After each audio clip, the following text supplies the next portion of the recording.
जुबिन गर्ग, आपने gangster film का या अली गाना तो सुना ही होगा।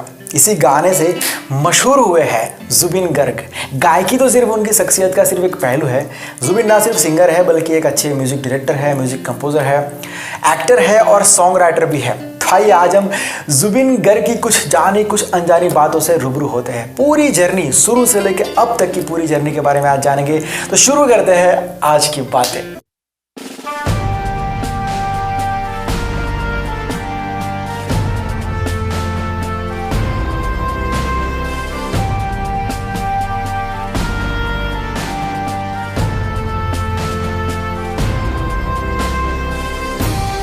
हाय, मैं जस्मीन पटेल और आप सबका जेचिल्स पर बहुत स्वागत है। जुबिन गर्ग का जन्म 18 नवंबर 1971 में मेघालय के तुरा में हुआ था। जोरहाट आसाम से ताल्लुक रखने वाले जुबिन का बचपन का नाम था जीबान बोर ठाकुर। पिता मोहिनी बोर ठाकुर एक मजिस्ट्रेट थे, साथ ही एक मशहूर कवि और स्टोरी राइटर भी थे, और माता इली बोर ठाकुर एक नर्तकी, अदाकारा और एक गायक भी थी। अब ऐसे कला प्रेमी युगल के संतान थे जुबिन, तो जाहिर सी बात है कि उनका भी लगाव कला के प्रति ही रहेगा। एक्चुअली उनके माता पिता ही सबसे बड़ी वजह है कि जुबिन को म्यूज़िक से इतना लगाव रहा है बचपन से। खास करके उनकी माता उनके लिए प्रेरणा स्रोत है। संगीत के शुरुआती पाठ वो अपनी माँ से सीखे हैं। अपने जीवन का पहला गाना भी जुबिन अपनी माँ से ही सीखे हैं। तो जैसे मैंने आपको बताया कि जुबिन गर्ग के पिताजी मैजिस्ट्रेट थे। अब ये एक ट्रांसफरेबल जॉब होता है, बार बार शिफ्टिंग होता रहता है, ट्रांसफ़र होती रहती है। तो उनके पिताजी को अलग अलग जगह पर जाना पड़ता था, साथ में जुबिन भाई साहब को भी जाना पड़ता होगा। तो उसी वजह से उनकी जो स्कूल की पढ़ाई है वो 1-2 नहीं बल्कि 3 मीडियम में हुई है। तीसरी तक भाई साहब इंग्लिश मीडियम में पढ़े, 8वीं से 10वीं तक वो आसामी में पढ़े, और बीच की पढ़ाई करीमगंज में हुए ट्रांसफ़र की वजह से बंगाली में हुई। हाँ, अब ये थोड़ा तकलीफ़ वाला काम था उनके लिए बचपन में, लेकिन इसका फ़ायदा भी बहुत सारा हुआ। जैसे कि वो अलग अलग जगह पर जाते थे तो लोगों से मिलते थे, नए नए लोगों से। अलग अलग जगह का जो लोक संगीत था उससे रूबरू होने का जुबिन को मौका मिला। देखो, मैंने आपको अरिजीत सिंह वाले वीडियो में भी समझाया था, फिर से एक बार समझा रहा हूँ। कभी कभी सिचुएशंस ऐसे होते हैं हमारी लाइफ में कि हमको लगता है कि यार इसमें अच्छा क्या हो रहा है। लोग बोलते हैं कि जो होता है अच्छे के लिए होता है, ये अच्छे के लिए हुआ क्या। मैं इतना, जैसे जुबिन की बात करें तो उस टाइम अगर वो ये सोचते कि यह बार बार ट्रांसफ़र हो रहा है, मेरा तो एजुकेशन ख़राब हो रहा है, लेकिन ये जो कुछ भी हुआ और ये अलग अलग जगह का लोक संगीत जुबिन को पता चला, और उसकी वजह से बाद में जुबिन को जो फ़ायदा हुआ मैं आपको बताऊंगा कहाँ तक उन्होंने काम किया है। तो हम सबकी लाइफ में भी यही होता है। तो आपके पास उस वक्त 2 ऑप्शन होते हैं, या तो आप सिचुएशन को देखकर सर पकड़ कर रोते रहो, दूसरा ऑप्शन ये कि आप ये सोचो कि ऐसा क्यों हुआ है, क्या मुझे कुछ सीखना है इसमें से। अगर हाँ तो सीखो और आगे बढ़ो। जुबिन गर्ग की बात करें तो संगीत के क्षेत्र में सबसे पहले उन्होंने तबला बजाना सीखा। गुरु रॉबिन बैनर्जी ने उनको तबला वादन की शिक्षा दी थी। आसामी लोक संगीत की शिक्षा उनको गुरु रोमानी रॉय ने दी थी, जो खुद एक फोक आर्टिस्ट थे।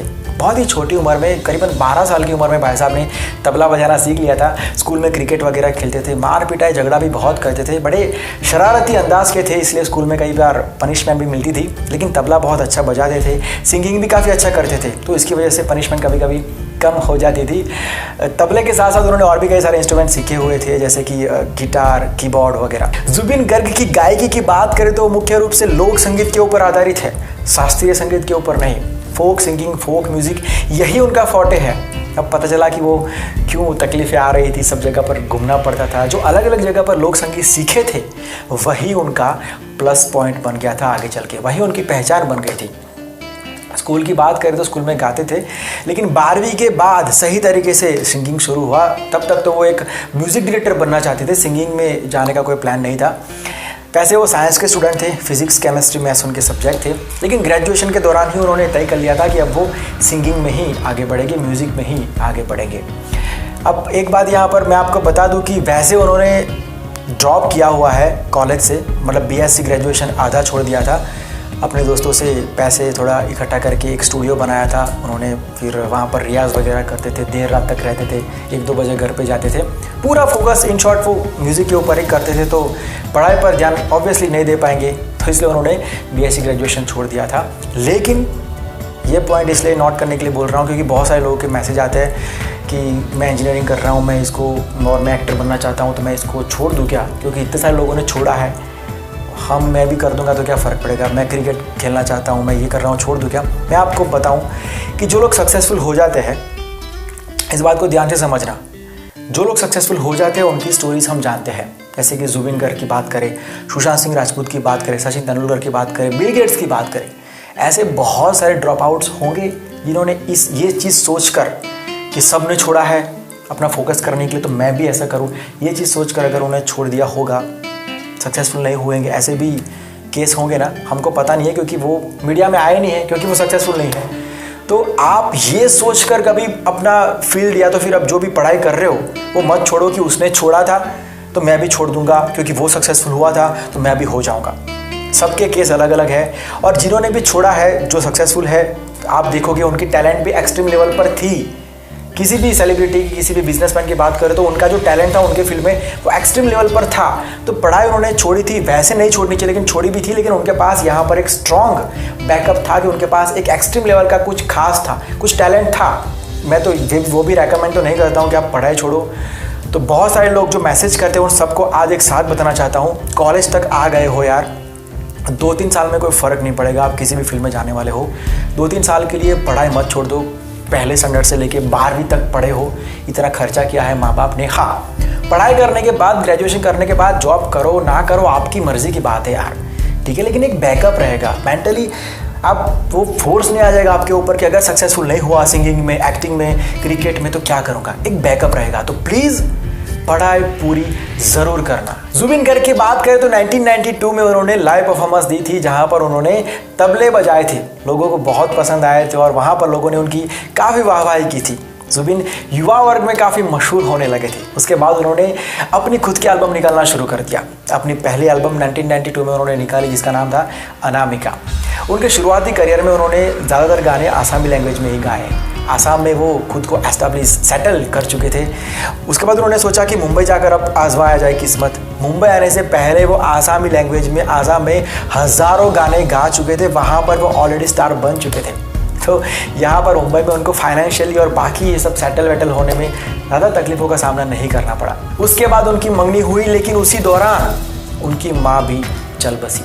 जुबिन अपनी माँ से बहुत प्यार करते थे, वो उनकी पहली गुरु थी। इस घटना ने जुबिन को बहुत ही गहरा सदमा दे दिया था और उसी दौरान ही उनकी बड़ी बहन का भी सड़क दुर्घटना में देहांत हुआ। जुबिन अब पूरी तरीके से टूट चुके थे, उनको काफ़ी वक्त लगा इसमें से बाहर आने के लिए। उसके बाद 2000 में आई फिजा फिल्म के अंदर उनको बॉलीवुड का पहला ब्रेक मिला। अब जुबिन हिंदी गाने गाने लगे थे। उसके बाद 2006 में आई फिल्म गैंगस्टर, उसमें उनका गाना था या अली, प्रीतम दा ने उनको मौका दिया था। इस गाने ने जुबिन गर्ग की ज़िंदगी बदल दी। लोकल लैंग्वेज का स्टार अब देश भर में मशहूर होने लगा था। उसके बाद उन्होंने पीछे मुड़कर नहीं देखा है। अपनी सफलता का श्रेय जुबिन गर्ग अपने माँ बाप को देते हैं, अपने उन दोस्तों को देते हैं जो बुरे वक्त में, जब जुबिन कुछ नहीं थे तब उनके साथ खड़े थे, उनका हाथ पकड़ कर खड़े थे। जुबिन का कहना है कि कंसिस्टेंसी ही सफलता का मंत्र है। जुबिन गर्ग ने अपने करियर में आसामी, तमिल, मलयालम, कन्नड़, हिंदी, भारत की तकरीबन सभी भाषाओं में गाने गाए हुए हैं और सभी को बखूबी न्याय भी दिया हुआ है। किशोर दा और नसरुद्दीन शाह उनके फेवरेट है। सिंगिंग के साथ साथ उन्होंने एक्टिंग में भी अपना हाथ आजमाया है, कई फिल्मों में काम किया है। जी बांग्ला के ऊपर जो शो आता है, रियलिटी शो सारेगामापा, वो भी जज कर चुके हैं। आज जुबिन गर्ग सफल सिंगर तो है ही, लेकिन म्यूजिक डायरेक्टर है, म्यूजिक कंपोजर है, प्रोड्यूसर है, राइटर है। जुबिन गर्ग का आज बहुत ज़्यादा बड़ा फैन फॉलोइंग है। अगर आप भी जुबिन गर्ग के फैन है तो कमेंट करके ज़रूर बताना कि उनका कौन सा गाना आपको सबसे ज़्यादा अच्छा लगता है। ओके देन, ये थी जुबिन गर्ग की पूरी कहानी। अगर आपको ये वीडियो अच्छा लगा है तो लाइक और शेयर जरूर करना। अगर आप मुझसे डायरेक्ट कुछ बात करना चाहते हो तो ये व्हाट्सअप नंबर है, you can join me here. अगर आप मुझसे इंस्टाग्राम से जुड़ना चाहते हैं तो ये मेरे इंस्टाग्राम आईडी है, लिंक आपको डिस्क्रिप्शन में मिल जाएगा। अगर आप जी चिल्स के वीडियोज़ को फेसबुक पर देखना चाहते हैं तो उसका लिंक भी आपको डिस्क्रिप्शन में मिल जाएगा। आप फेसबुक के ऊपर भी हमारे वीडियोज़ को देख सकते हैं। जाते जाते आज का सवाल सुन लीजिए। सवाल यह है कि जुबिन गर्ग के पिताजी का नाम क्या है? फिर से एक बार सुन लीजिए, जुबिन गर्ग के पिताजी का नाम क्या है? सर्च करने की ज़रूरत नहीं है, वीडियो में ही मैंने बता दिया है। तो कमेंट कीजिए और अपने अकाउंट पे 10 पॉइंट को जोड़ दीजिए। मिलते हैं बहुत जल्द एक नए वीडियो के साथ, एक नए सब्जेक्ट के साथ। Bye, take care and see you soon.